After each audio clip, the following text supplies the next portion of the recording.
The crew of Apollo 11 are now leaving the confines of Earth's gravity. They are travelling faster than any man has ever travelled before.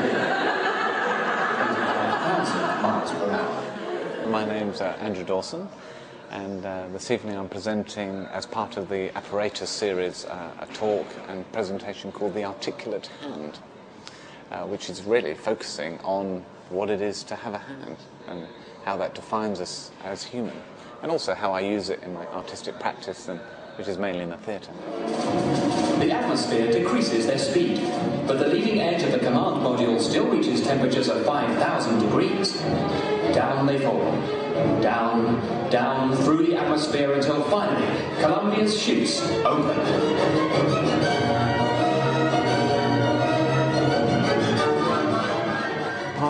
Part of the performance tonight will be talking a little bit about the evolution of the hand, but also illustrating how I use my hands in theatre. One of the pieces I present is a short section from a show where I create the entire Apollo 11 moon landing with my hands on the table. So you have a lunar module and rockets and wave particles and the whole thing. So, and it's fascinating to take such a big subject, it's 40 years ago this year that they landed on the moon, and do it in such a miniature way, and really how even just through the hands we can convey such scale and such a big story. 250,000 miles away lies Earth. Here there are vast blue oceans teeming with life, both small and large. Well, originally I was told by my drama teacher that I was a really bad actor. And that I thought, but I want to work in theatre. So I got interested in dance, and dance led me to be interested in sort of more physical theatre and the fact that you could tell stories with your body.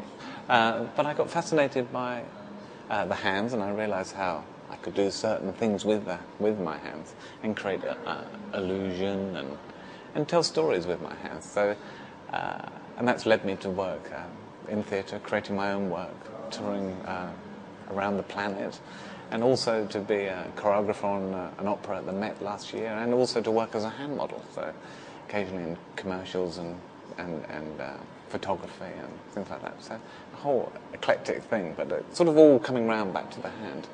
If you think about your hand, and we're kind of familiar with the idea of the opposable thumb, but if we go back in evolutionary terms, of course, this hand on the end of this limb was used for hanging out of a tree, and then it became something that you would walk on with the other two limbs, and then little by little maybe we became bipedal, and then these hands were free of the ground and could be a little softer.